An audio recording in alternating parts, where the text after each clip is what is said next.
नमस्कार दोस्तों, मैं डॉक्टर विनीता पांडे एक बार फिर आपके सामने उपस्थित हूँ। आज हम बात करने वाले हैं कि आपका जो शिक्षण अभ्यास का जो पेपर होता है, तो जब आप टीचिंग करने के लिए जाते हैं प्रैक्टिकल के लिए, तो अब वहाँ पर आप किस प्रकार की टीचिंग एड बना करके ले जाते हैं।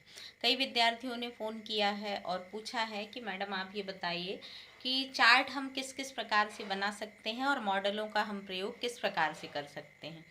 तो आइए हम जानते हैं कि किस प्रकार से हम चार्ट और मॉडल को बना सकते हैं।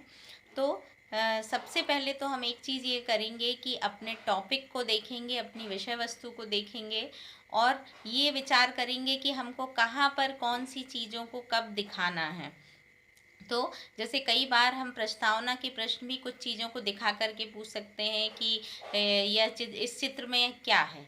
तो आपको वो चार्ट बनाना पड़ेगा। चार्ट बनाने के कई तरीके होते हैं, जिसमें एक होता है कि आप पेंसिल की पेंटिंग कर सकते हैं, एक होता है कि आप स्केच पेन और पेंसिल का यूज़ कर सकते हैं, और एक चार्ट बनता है आपका कोलाज के थ्रू।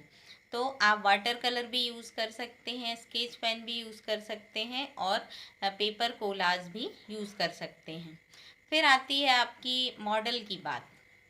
मॉडल में हम थर्मोकोल भी यूज़ कर सकते हैं। आपके घर में जो बॉक्सेस आते हैं, तो जैसे मान लीजिए आप साइंस को पढ़ा रहे हैं या और भी सब्जेक्ट को पढ़ा रहे हैं, उसमें आपको घर दिखाना है या आपको कोई कोई भी वस्तु दिखानी है, तो आप उसको एक बॉक्स के रूप में बॉक्स ले करके और उसमें कटिंग करके भी दिखा सकते हैं।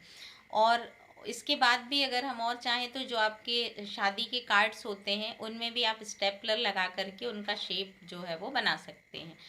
कई बार मैथ्स जैसे सब्जेक्ट में हम जब चार्ट बनाते हैं, तो उसमें हम मैच बॉक्स का भी यूज़ कर सकते हैं। जैसे मान लीजिए हमको रेक्टेंगल दिखाना है, ट्रायंगल दिखाना है, इस तरह की चीज़ों के लिए हम विभिन्न प्रकार की आकृतियों को यूज़ कर सकते हैं।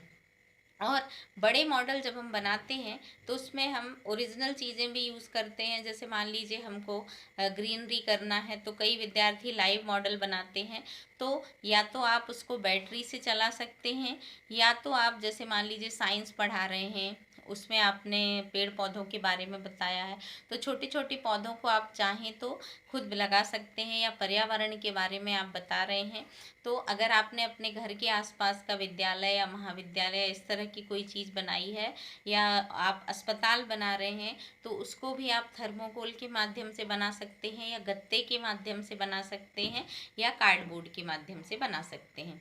तो इस तरह की चीज़ें होती हैं जो आप मॉडल में यूज़ करते हैं। माचिस की तीलियों से भी आप बना सकते हैं, सिक्कों से भी लोग मॉडल बनाते हैं। तो ये आपके एफर्ट्स हैं कि आप किस प्रकार से किन चीज़ों को जोड़ करके बना सकते हैं।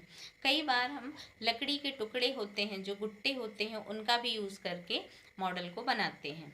और छोटे बच्चों के लिए हम कार्ड का यूज़ करते हैं। जैसे जनरली अभी देखें हम, तो अल्फ़ाबेट्स जो हैं वो कार्ड के माध्यम से ज़्यादा पढ़ा रहे हैं, तो आप उनका भी यूज़ कर सकते हैं, एबॉक्स का यूज़ कर सकते हैं।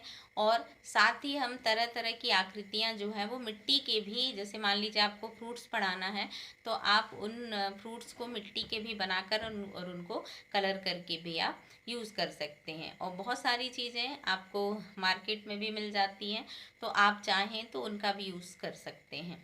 तो इस प्रकार से आपके जो टीचिंग एड हैं वो बनाए जाते हैं। टीचिंग एड जो है वो हम कई तरह के यूज़ करते हैं। जैसे अगर अभी हम देखें, तो 3D और 4D जो है उसमें भी बनाया जाता है, पावर पॉइंट प्रेजेंटेशन भी बनाया जाता है।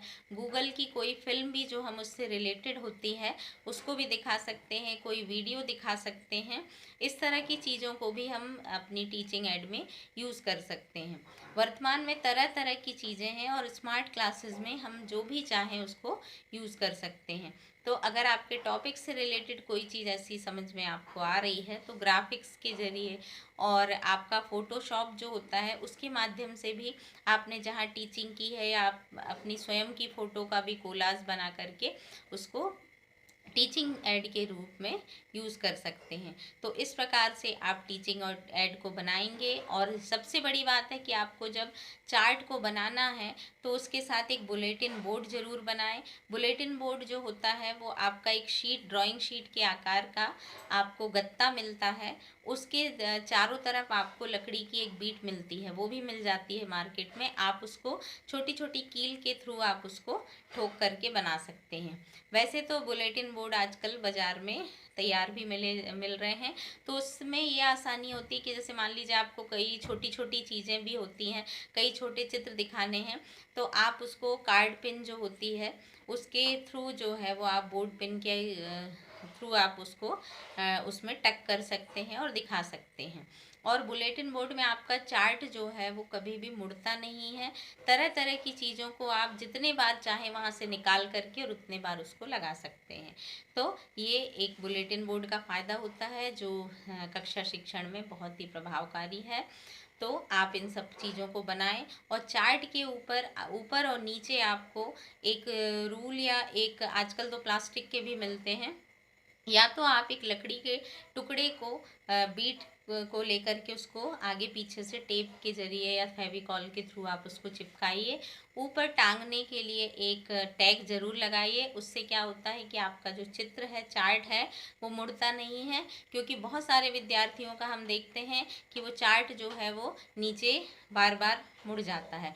तो हमको टीचिंग एड में इस प्रकार की गलतियाँ नहीं करनी है, क्योंकि आप बहुत मेहनत करते हैं और उसके बाद भी ऐसा होता है कि आपके घर से यहाँ तक आते आते चीज़ें जो हैं वो ख़राब हो जाती हैं। तो हमें जो भी हम डिस्प्ले करें वो बहुत ही अच्छा करें। तो आप इस तरह से टीचिंग एड को बनाएं और अपने विषय से संबंधित टीचिंग एड को ही बनाएं। और इसका विशेष ध्यान रखें कि आपको कब कहाँ कौन सी चीज़ बतानी है और पूछनी है, क्योंकि यही सबसे महत्वपूर्ण चीज़ होती है। तो आशा करती हूँ कि आपको यूज़ ऑफ टीचिंग एड, सहायक सामग्री का प्रयोग किस प्रकार से करें और सहायक सामग्री का निर्माण किस प्रकार से करें, चार्ट और मॉडल कैसे बनाएं, ये चीज़ें आपको समझ में आ गई होंगी। आज के लिए बस इतना ही। धन्यवाद।